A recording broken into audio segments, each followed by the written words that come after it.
Une première mi-temps bien sauvage comme j'aime. C'est ce genre d'image-là que je recherchais aujourd'hui, peu importe le résultat à la fin. Là, on est sur le match référence du Real Madrid. Depuis le début de la saison, je ne vous ai pas vu comme ça. Tout le monde est au rendez-vous aujourd'hui, à part Arda Güler qui est un peu nonchalant. D'ailleurs, le but du FC Barcelone part d'une perte de balles de sa part. Et devant ta surface, mon ami, pourquoi tu joues à la baballe? Et tout ça, les amis, on va décortiquer un à un à la fin du match. On a bien géré la première mi-temps. Maintenant, la deuxième mi-temps, l'objectif, c'est de continuer à les rentrer dedans. Ce genre d'image-là, moi, me fait kiffer. Il faut qu'à la fin du match, leur mâchoire sente. On t'a loupé, Cubarsi. Quand tu vois un Pedri faire de l'anti-jeu, le gars, il tire le maillot de Vinicius tellement le gars est inarrêtable aujourd'hui. Un Lamine Yamal qui parlait beaucoup il y a quelques jours. Et bah, aujourd'hui, le gars, il est bien mignon. Il n'est même pas dangereux tellement Carreras l'a bouclé. Et d'ailleurs, c'est le Barça tout entier qui, en première mi-temps, n'a pas été dangereux à part leur but qu'ils ont marqué. Et il faut continuer dans ce sens-là. La saison dernière, ils ont fait chier avec leur hors-jeu. Aujourd'hui, encore une fois, regardez le nombre d'hors-jeu. Heureusement que cette fois-ci, Kylian Mbappé est devenu beaucoup plus malin. Même si son premier but a été refusé de manière bizarre. Où est le hors-jeu ici selon vous? Tellement ils savaient pas comment justifier ça. Ils sont allés mettre cette photo. En gros, il y a le demi-pied de Kylian Mbappé qui dépasse. Continuez à vous foutre de nous. Cependant, par rapport au pénalty annulé, là, je suis d'accord avec l'arbitre. Lamine Yamal touche le ballon en premier. Et c'est par la suite que Vinicius vient lui taper dans les pieds. Et l'homme du match de cette première mi-temps pour moi, c'est tout simplement Jude Bellingham. On va en parler à la fin. Par contre, j'espère qu'à la fin, on va gagner. Parce que si je parle comme ça et qu'à la fin, on se fait taper, ça va pas être agréable. Mbappé qui était à deux doigts de nous offrir un but titanesque. Et le but a été refusé pour hors-jeu. Mais les gars, c'est bien Fermin qui a touché le ballon. C'est Fermin qui a remis le ballon dans la course de Mbappé. Parce que c'est vrai que le pied d'Arda Güler était juste en dessous. Mais c'est le tibia de Fermin qui envoie la balle à Mbappé qui va lui permettre de mettre une demi-volée à la 11e minute de jeu. Alors le but même va être refusé pour un hors-jeu minuscule que j'estime qu'il n'aurait pas dû être par le fait que ce soit un joueur du FC Barcelone qui remette le ballon dans la course. Après voilà, derrière, il va quand même ouvrir le score face à Szczęsny parce que le Real sur cette première mi-temps, ils sont clairement au-dessus du FC Barcelone, notamment dans l'attitude. C'est beaucoup plus agressif et les hors-jeux ne les gênent plus. Après, il y a eu une autre action aussi plus ou moins litigieuse dès la deuxième minute qui aurait pu être un penalty pour le Real Madrid. On va voir Lamine Yamal tenter d'intervenir au moment du tir de Vinicius et Lamine ne va pas réussir à toucher le ballon. Vinicius va rentrer en collision avec le pied de Yamal. Franchement, sur cette action, pour moi c'est un penalty. Et Yamal essaye d'intervenir au moment du tir de Vinicius et il rate la balle. Forcément que Vinicius va mettre son pied et va le toucher. Parce que vu qu'il touche pas le ballon il était encore en possession de Vini. Parce qu'il a raté son intervention. S'il avait touché la balle, j'aurais estimé que ça aurait été une faute pour Lamine. Mais là, bon, voilà, l'arbitre est plutôt en faveur du Barça sur ce match. Bon, pour l'instant, c'est le Real Madrid qui est devant. Je ne sais pas s'il saura son incidence à la fin du match. Le Barça doit se réveiller parce que là, il ne joue absolument pas. Notamment Lamine Yamal. L'équipe, notre Real Madrid, est enfin de retour. On est en train de mener 2-1 à la mi-temps, mais rien n'est joué. On va forcément commencer par ce monsieur Kiki de Bondy. Face au FC Barcelone, il a marqué 12 buts en espace de 9 matchs. Et il aurait pu alourdir le score s'il n'avait pas été signalé hors jeu pour ce petit bout de jambe là qui dépasse, franchement dégoûté. Les gars, c'est pas faute de vous avoir prévenu. Ce Firmin, faut nous le surveiller. Mardi, il marque un triplé. Aujourd'hui, il égalise 6 buts en l'espace de 8 matchs. C'est pas Fermin Lopez, c'est David Villa. Il est en feu. Faut qu'on parle de ce joueur parce qu'il est officiellement de retour. Ça y est, on est en train de le retrouver. Jusqu'à Pedri, il voulait son maillot, les gars. Attends la fin du match, tu vas l'avoir.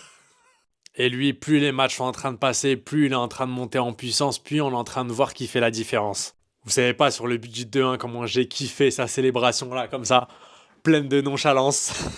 On est en train de jouer une super belle première mi-temps. Faut continuer comme ça. On est en train de l'enrouler dessus. Mais le match est loin d'être fini. Lamine Yamal, on l'a pas du tout vu. À mon avis, il est diminué par rapport à ses blessures. Et il faut qu'il apprenne à moins parler avant les matchs. Parce que pendant le match, là, ça fait celui du PSG et celui face au Real Madrid où on le voit pas du tout. Analyse de la mi-temps entre le Real Madrid et le FC Barcelone. La première des choses, c'est que honnêtement, qu'on soit pour le FC Barcelone, qu'on soit pour le Real Madrid, qu'on soit simplement un spectateur en train de regarder le Classico, on se régale. C'est une mi-temps dans laquelle il y a de l'intensité. On sent la tension. J'ai pas vu de mauvais gestes. Alors oui, il y a un peu de classique, mais il n'y a pas eu vraiment de mauvais gestes comme des Rudiger à l'époque auraient pu faire. On a des défenses qui sont perfectibles, notamment celle du FC Barcelone qui est vraiment catastrophique, moi je le trouve. On a un Lamine Yamal qui est largement en dessous de son niveau optimal, et est-ce que c'est lié à une blessure qu'il traîne, je ne sais pas. On a un Kylian Mbappé qui est chirurgical. Voilà. Moi, Kylian, tout le monde le sait, c'est pas du tout un de mes joueurs favoris. Néanmoins, quand le mec il performe, il faut le dire. Je suis là quand il performe, pas pour l'attaquer, donc quand il performe, il faut le dire. On a un Jude Bellingham, on a un Vinicius qui sont vraiment au-dessus. Pour moi, ils sont vraiment au-dessus. On a un Pedri qui fait une bonne première mi-temps, mais j'attends quand même plus du FC Barcelone. Le FC Barcelone n'est pas assez dangereux. Ferran Torres n'a quasiment pas de ballon. Lamine Yamal n'a quasiment pas de ballon en 1 contre 1. Est-ce qu'il y a des ajustements à faire? Est-ce qu'il y a des choses à changer? Probablement. Qu'est-ce que je ferais moi? Je pense que quand vous avez un joueur avec la capacité technique de Lamine Yamal, mais qui n'est pas en capacité d'avaler les kilomètres parce qu'il ne peut pas performer, est-ce qu'il ne faudrait pas le mettre dans l'axe et peut-être mettre Onibardi à droite, laisser Lamine Yamal à droite et mettre Onibardi dans l'axe et peut-être faire jouer Fermin en faux neuf? Je ne sais pas. Là, c'est vraiment ce qui me passe par la tête à chaud. Dites-moi ce que vous en pensez. Dites-moi si vous avez apprécié la première mi-temps. Moi, je le répète, je me suis régalé. Les gars, si c'est pas Fermin, c'est qui? Si c'est pas Fermin, c'est qui, les gars? Chut, les gars, vous savez, je pense à quoi à chaque fois que Fermin y tire? Je pense à Dani Olmo contre le Paris Saint-Germain. Regardez ce Arda Güler. Putain, les gars, c'est un régal. Ce mec-là, c'est trop un régal. On a failli le vendre 45 millions. Je vous jure que juste pour ça, toute la communauté barcelonaise mondiale, on devrait pendre. Non, j'abuse un peu. On devrait discuter avec Laporta et Deco. De manière virulente. En tout cas, les gars, il y en a qui sont pas au niveau. Hein. Là, je le dis direct. Hein. Chesney n'est pas au niveau. De Jong, j'attends un petit peu plus. Lamine Yamal, il n'est pas au niveau. Ferran Torres, sont pas au niveau. Il n'est pas au niveau. Ça fait 4 joueurs, les gars. J'attends beaucoup plus de vous sur la deuxième mi-temps. Les Madrilènes, ils sont rentrés dans le match comme on rentre dans un classico. Avec de l'envie, avec de la faim, avec de la présence dans les duels, avec de la hargne. Là, on n'a pas ça, les gars. Qu'est-ce qui vous arrive? Vous avez peur ou quoi? Les gars, tranquille, on se connaît très bien. Ils nous connaissent, on les connaît. On a des forces, ils ont des forces. Vas-y, les gars. Fin de première période. Merci pour le spectacle des deux côtés. Ça, c'est ce que Lamine avait mis sur son Insta. Et il a bien eu raison de se mettre en flouté. Ikefoué. Pour l'instant, on voit personne. Bien évidemment, je le reprécise, c'est la fin de la première période. Et ça peut aller très vite, d'un côté comme de l'autre. Et en très peu de temps. Donc je dis pas qu'on a gagné le match. Je dis que pour l'instant, il mouille le maillot. En revanche, si j'ai une chose à dire, c'est que j'ai l'impression qu'on a un arbitre un petit peu laxiste. Cette action que vous voyez derrière moi, c'est pas du football. Et je peux comprendre qu'à la vitesse à laquelle était Vinicius, il est inarrêtable. Maintenant, d'un côté comme dans l'autre, si ça avait été Vinicius, sur Pedri ou peu importe, et qu'il y aurait un carton rouge, j'aurais pas polémiqué. Donc j'arrive pas à comprendre que ça soit uniquement un carton jaune qui lui a été remis. Dans un classico, un match d'une importance capitale, regardé par les caméras du monde entier. On vient polluer le football avec des gestes pareils. Et la deuxième chose, Arda Güler. Et c'est très rare de le voir faire ce genre de choses. Mais sur cette action-là, c'est pas possible. 1, 2, 3, 4, 5 attaquants proches de la surface. Tout en sachant que Carreras, il est tout seul. Tu peux lober facile Yamal. Ou en tout cas, tu peux faire autre chose. Et les gars, ce but-là, qu'à se ressaisisse et le plus vite possible. Ça passera pas avec le FC Barcelone. Mbappé, il a mis le but du siècle, but prix Puskas, l'un des meilleurs buts de sa carrière, reprise de volée, version il va pas la chercher, mais il a fallu qu'ils inventent un hors-jeu. Je déteste parler d'arbitrage pour ceux qui me connaissent, pour moi tout ce qui est vol, arbitrage c'est des conneries, ça n'existe pas vraiment. Mais là ce but d'Mbappé, il devait être validé, c'est un vol, c'est une honte, il n'y a pas hors-jeu. Donc là vous allez me dire que pour un demi-centimètre, même pas un demi d'un demi-centimètre, il est hors-jeu parce que son pied dépasse un petit peu celui de Koubarsi, alors qu'il y a le bras de Koubarsi qui dépasse clairement celui d'Mbappé. Il n'y avait pas hors-jeu du tout, c'est de la merde, mettez la loi Arsène Wenger, votre loi d'hors-jeu de l'UEFA, elle pue sa grand-mère là. Oh vas-y, j'ai pas de mots. Vous allez me dire qu'en une mi-temps, Mbappé là, il a mis 2 buts hors-jeu contre le Barça. Vous voyez à quel point il a la meilleure finition de l'histoire. Même quand il est hors-jeu d'un demi-centimètre de merde, il arrive à avoir une finition chirurgicale. Son but, il est exceptionnel.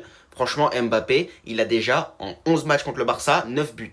Et l'année dernière, il a mis 5 buts en 4 classicos, dont 3 buts hors jeu. Cette année, premier classico, il a déjà 1 but en une mi-temps et 2 buts hors jeu. Je crois que vous vous rendez pas compte de qui c'est, Kylian Mbappé. Il lave Yamal footballistiquement et il continuera de le laver, même si Yamal, il a 1 milliard de fois plus de talent qu'Mbappé. Mbappé, il est meilleur que lui actuellement. Franchement, le downfall de Yamal, il est arrivé très vite. Je pense qu'il va se relever de son downfall, mais là, tu t'es trompé. Il est vite fait ton niveau, l'ancien. Yamal, t'es nul. Franchement, cette saison, t'es nul. Il y avait penalty sur Vinicius Junior de la part de Lamine Yamal, les gars, c'est sûr. Comment il ne peut pas y avoir penalty? Vini, il a le ballon, il est en maîtrise du ballon. Lamine Yamal, il essaie d'intervenir, il touche pas la balle. Du coup, Vinicius, il tape dans le pied de Yamal et il n'y a pas penalty. Dans quel monde on vit? Parce que j'en vois beaucoup essayer de dire non, il n'y a pas penalty. Lamine Yamal, il a essayé d'intervenir. Ben oui, il a essayé d'intervenir, d'accord. Il n'a pas réussi. Il gêne Vinicius en mettant son pied entre le ballon et Vini, sachant qu'il touche pas le ballon. Dans quel monde il n'y a pas penalty? J'entends que le Real Madrid c'est des voleurs, mais là les gars aujourd'hui je me pose des questions. Et que dire de ce hors-jeu sur le banger de Kylian Mbappé en première mi-temps, le premier but qu'il met hors-jeu? Les gars, regardez le hors-jeu de quoi? Il est hors-jeu de la moitié de son mollet. Il est hors-jeu de la moitié de son mollet. Et encore, le hors-jeu les gars il est discutable. Est-ce que c'est pas Firmino Lopez qui fait la passe à Mbappé? On n'a pas encore eu le ralenti là-dessus. Moi je parle à l'heure de la mi-temps. On n'a pas encore eu le ralenti les gars. Pour moi, de ce que j'ai vu du premier ralenti, j'ai bien l'impression que c'est Firmino Lopez qui fait la passe à Mbappé. Maintenant, à confirmer. Mais bon, moi je tenais à dire, je comprends toujours pas la décision d'annuler le penalty là. Vraiment, je la comprends pas. Lamine Yamal, il vient par derrière, il essaye d'intervenir, il met son pied. Vinicius, il essaye de tirer dans le ballon. Du coup, il tombe sur le pied de Yamal. Et il n'y a pas pénalty là-dessus. J'ai déjà vu des pénaltys sifflés comme ça, les gars, en Ligue 1. Hein. Et je vais pas rappeler les noms, mais vous le savez très bien. Lamine, ferme ta gueule. Ça y est, Lamine, ferme ta gueule. Je te défends plus. Ouvre ta gueule, tu parles de n'importe quoi. Une fois sur le terrain, t'es inoffensif. Tout ce que t'as dit dans ces derniers jours. Hier, t'as posté ça sur ton Instagram. Une fois dans le match, t'es quasi inexistant. Première mi-temps est catastrophique. Seulement 26 ballons touchés en 45 minutes. 0 dribble réussi. 0 centre. Un seul tir, 7 ballons perdus, 0 situation créée. Par-dessus tout, tu crées un penalty et ce penalty qui n'a même pas été sifflé. Donc là, tu retires absolument tout ce que tu as dit sur le Real Madrid. Que là, je ne comprends pas pourquoi l'arbitre laissé couler, ne t'a même pas donné un carton rouge. Parce que là, tu fais pas action de jeu, tu joues pas le ballon. En cette première mi-temps, il n'y a qu'un seul roi sur ce terrain et il vient de le montrer. Et il est bien là, Kylian Mbappé. Son premier but qui a été refusé, qui était hors jeu, je ne comprendrai jamais. Probablement son troisième but aurait pu être vu différemment. Cette première mi-temps, le Barça est acculé. Le Barça est quasi inexistant. Une fois pour prouver à Lamine Yamal que la grandeur, c'est pas sur les réseaux sociaux, c'est pas dans les médias, se prouve sur le terrain. Et voilà ce qu'un grand joueur vient de te le montrer. Alors là, apprends à fermer ta gueule. Tu te reprends en deuxième mi-temps. Là, ça serait à mon tour de me fermer ma gueule. C'est tout. Dites-moi que je suis fou, hein. Dites-moi que je suis fou. Mais ça, c'est un coup de coude dans la... Il y a faute tous les jours. Il y a faute tous les jours sur Koubarsi. Il lui met un coup de coude, frère. Un coup de coude. Dites-moi que je suis fou. Dites-moi que je suis fou. Il y a faute ou il n'y a pas faute? On me dit il n'y a pas faute. Regardez sur cet angle-là, frère. Il lui rentre le coude dans la face. Oui, mais non, mais... Regardez, il a mal, wesh. Vous pensez qu'il fait semblant, wesh? Non, mais franchement, ce Barça, la première mi-temps, elle est catastrophique. Il n'y a que Fermin. Il n'y a que Fermin, wesh. Je comprends pas, mais Koundé est terrible. Sur les débuts, il n'est pas aligné. Koundé est terrible. Non, mais franchement, son absence. Rafinha, son absence me manque. Rashford, trop passif. Mais je sais pas. Dites-moi, vous avez remarqué, les frères. Ils évitent de passer le ballon à Lamine Yamal. Il a passé toutes les 15 dernières minutes à lever la main. On ne lui passe pas le ballon. Passez-lui le ballon. Non, mais c'est que ce gars, je comprends pas. On a failli me dire que là, il y avait penalty.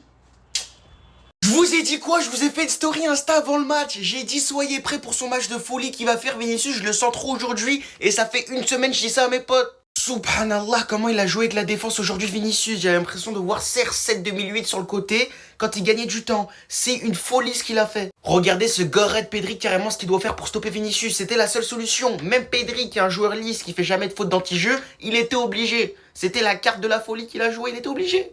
Quand on vous dit Vinicius, quand il est en forme, c'est le meilleur dribbleur du monde. Il n'y a pas de débat, c'est le joueur le plus technique au monde. Oui, il prend Lamine Yamal. Yamal, il peut continuer avec ses stories, je sais pas quoi. Il a rien fait, il est dégueulasse. Il est zéro, il est comme ça, il est nul. J'aurais jamais cru que le downfall de Lamine Yamal allait arriver aussi vite. On savait, il a une gestion de carrière de merde, un entourage de merde, des idéaux de merde. Mais son downfall arrive plus tôt que prévu. Carreras, il l'a bouffé, et ça aussi. Je l'avais dit en story avant le match, sur Instagram encore une fois. D'ailleurs, venez vous abonner, on est bientôt 5000. Bref, continue comme ça Vinicius, il y a une deuxième mi-temps, il reste le temps, le Barça peut revenir, faut qu'on fasse gaffe, mais notre première mi-temps, elle est exceptionnelle. Ne le comparez plus jamais à Pedri ni à un autre milieu, comparez-les que à Zidane. Il est un Pedri, il lave Pedri. Vous voyez l'action qu'il a faite? La passe décisive, où il fait un tournis, où il fait une feinte magnifique, puis il sert Mbappé parfaitement. Si Pedri fait ça, on n'en a pas pour 150 ans, mais pour au moins 4 siècles. Jude Victor William Bellingham, appelez-le par son prénom, c'est le milieu le plus complet du monde, c'est le meilleur milieu du monde. Quand il y a lui à 100% et Pedri à 100%, il le mange. Et évidemment, Isaac Fut 11, il l'avait prédit. Regardez les messages, je sentais que Bellingham allait bouffer Pedri. Je le savais que pendant ce classico, il allait le manger. Et c'est ce qui se passe. En une mi-temps, c'est ce qui se passe. Vous avez du mal à vous rendre compte à quel point Bellingham est fort. Vous avez vu l'action? Il fait semblant qu'il va faire partir. Ensuite, il tourne, il mange Pedri. Passe à Mbappé parfaitement servi, pas d'enjeu. Vous vous rendez compte ou pas? Juste s'il vous plaît. Il était blessé pendant 1000 ans, il est revenu en 4 mois. Ce mec est fou. Si tu me dis qu'il a pacté avec le diable, j'y crois. T'es dans mon club, mais j'y crois. T'as peut-être pacté finalement, vu ton niveau. Juste vous rassurer que ce match-là, on ne perd pas. C'est pour vous rassurer, il est mi-temps. Voilà. Je suis sûr, je suis en train de faire un barafon dans le noir. Ce match-là, on ne perd pas. On ne perd pas ce match. Regardez seulement un deuxième mi-temps. Match-là, si Barça n'a rien fait, c'est 3. Voilà, 3-1 ou 3-2. Mais Barça ne perd pas ce match. Si Barça a perdu ce match, appelez-moi chien. Si Barça a perdu ce match, il a dit désabonnez-vous, il a dit Tout ce que vous voulez, dites. Voilà. Si Barça a perdu ce match, moi et le football, c'est fini. Barça ne perd pas ce match. Voilà. Ce match-là, Barça ne perd pas. Montez, descendez, écrivez, notez. Barça ne perd pas ce match. Voilà. Match qu'on a réussi, premier mi-temps, on a réussi le jeu, c'est-à-dire, pressing haut, il faut presser haut, yo, et contre-attaque, tout, courir, ballon, on a pu. Deuxième mi-temps, Lewandowski rentre. C'est là, Yamal va se réveiller. Barça ne perd pas ce match. Signez, notez. Barça ne perd pas ce match. Il a fini de parler. Ces conditions, on a donné. On a donné conditions. Barça ne perd pas ce match. Vinicius Junior est fucké Lamine Yamal. Il est fucké Lamine Yamal aller-retour. Le petit s'en fait story. Les gens, ils pensent qu'il est trop fort. Il cache les Madrilènes. Aujourd'hui, on peut voir maintenant si t'es fort. Prouve. Vinicius est en train de mélanger la défense du FC Barcelone. Quel joueur c'est Vinicius Junior? Quel joueur? Il traumatise les Barcelonais. Le jour, je vais voir Xavi Alonso en train de s'amuser avec Vinicius Junior. Sérieux. Moi, je paye mon billet d'avion pour aller à Santiago Bernabéu et j'y vais descendre pour lui donner un coup, même si on me met en prison, je m'en fous. On peut pas jouer avec Vinicius Junior comme ça. Imaginez un instant si Vinicius Junior n'était pas dans ce match. C'est vrai qu'il a Mbappé à marquer. C'est vrai Bellingham a marqué. Mais qui fait le match? Grâce à qui ces joueurs marquent? Grâce à Vinicius Junior. Regardez, dès le début du match, regardez ce qu'il a fait. Là, il y avait pénalty, mais ils ont refusé. Il a mélangé toute la défense du FC Barcelone. Et il voulait tirer la balle. Lamine Yamal est venu mettre son pied devant lui. Et l'arbitre a sifflé le pénalty, après il a annulé. Incroyable. Or, c'était le FC Barcelone. Ils n'avaient même pas regardé la VAR. On a vu ici, en Ligue des Champions, ils n'ont même pas regardé la VAR. Ils ont donné le pénalty. Ici, Kylian Mbappé. Regardez Orge qu'ils ont sifflé pour refuser le magnifique but de Kylian Mbappé, le beau but de Kylian Mbappé. Regardez. Avec son dit, c'est le Real qui vole. Il n'y a pas plus volé que le FC Barcelone.